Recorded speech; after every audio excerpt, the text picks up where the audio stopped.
Trees, electrical posts that were already down, huge debris in the middle of the road.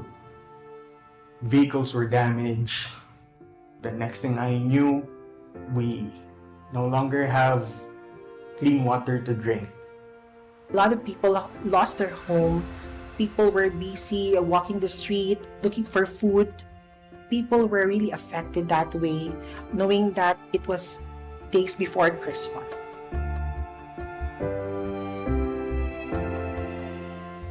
December 16, that's when Odette hit. The weather is like actually okay, just normal, sunny weather, and then in the afternoon it was already cloudy, but nothing like dangerous or nothing like strong winds happened just yet. So we reported to work that time.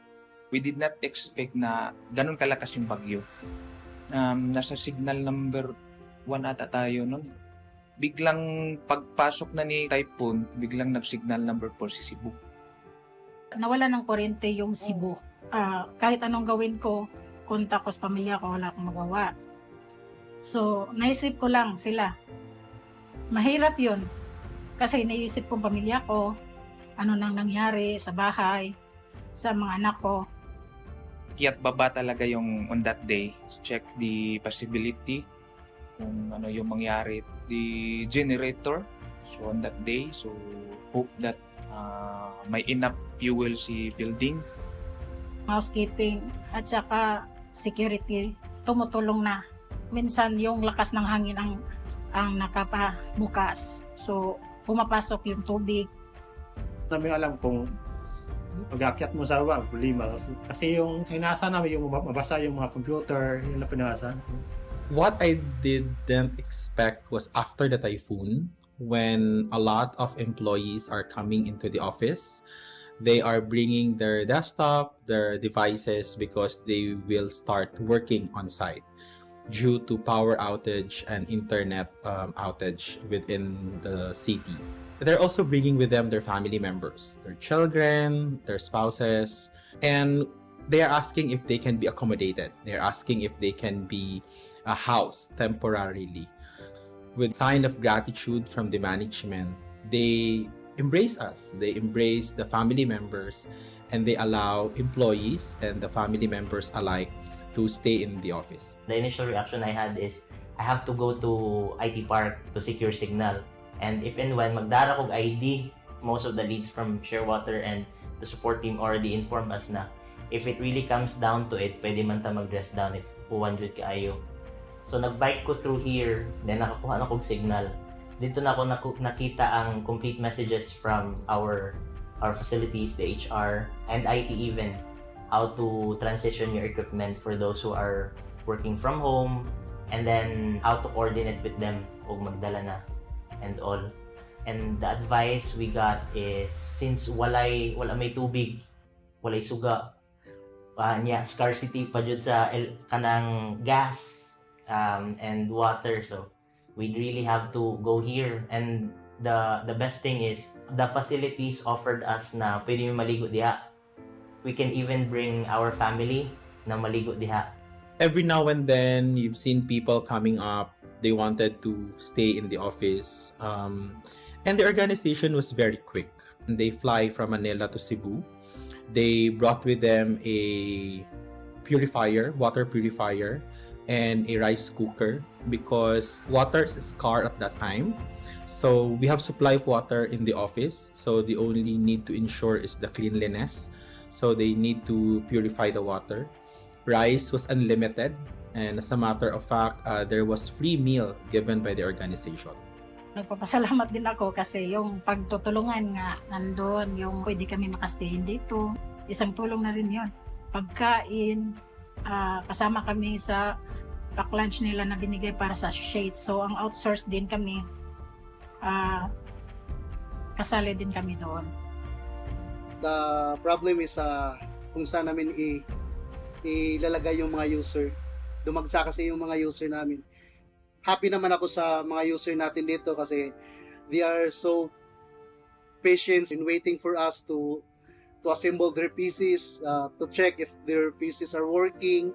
They understand that we are lack of manpower that time. Yun lang yung yung medyo critical lang talaga yung aming position at that time. So, what if yung wala ako sa office? Anong gagawin ng production? So, my goal lang naman doon is to remain the support sa IT. My role is to maintain lang ang operation kahit hindi 100% na production yung mabigay natin sa client or sa Shearwater. At least walang stop or continuing lang yung process. Kasi yung trust lang natin sa client dapat nandoon pa din kahit anong nangyari. We had to work with our team in Manila as well as with our local facilities team to ensure that we have the right air conditioning systems as well as backup in order to cool the machines that we have. It's great that we have the backup generators for the building, although it was limited to just a few days running. But with coordination with facilities, we were able to get the required fuel to be able to have continued running operations and get the cooling that we need for our servers. It was vital that we had communications with our team. With the right communications, we were able to effectively organize what needed to be done on a more timely manner.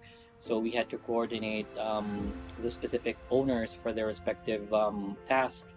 So we need to ensure that while we have the right people, we also have that right communication in place so that things, although we don't expect things to run as smoothly as they should be, but at least we should be able to get the desired results and minimize the confusion that may arise with the challenge that we have on hand.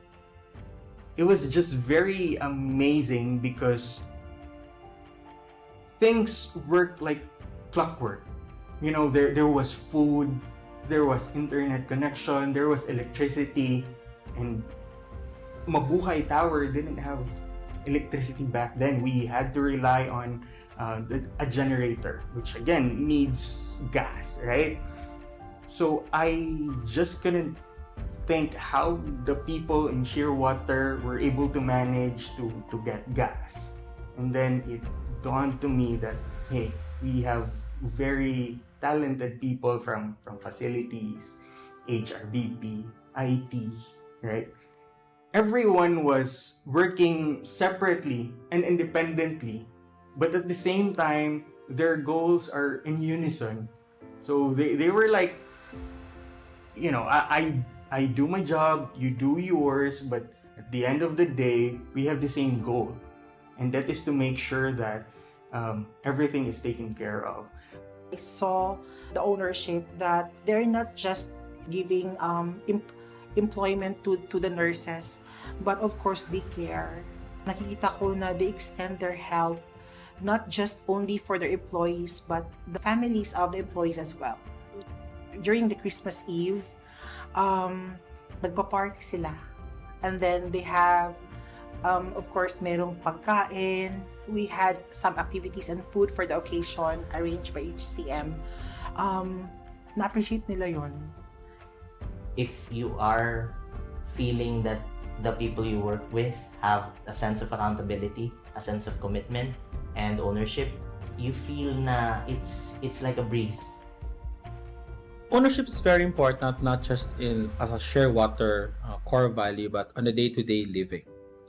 Simply because we have to be responsible, we have to be accountable in every dealings, in every actions, and in every decisions that we do. There might some decisions that not perfect. There might some actions that needs improvement. However, if you own it, in some way you might fail, in some way you might not be perfect, still own it, because at the end of the day, you will learn something from it. And that is wisdom. And that is something that each and everyone start from owning it. That's why ownership is very important. When you speak accountability, it doesn't mean that it is just a mere word. It comes with responsibility. So you have to be responsible in ensuring that our people are in good shape. The welfare and well-being of our employees are in place. When everyone takes ownership, regardless on what pillar of the building you are in, if you own to stand, no one on each pillar will fall.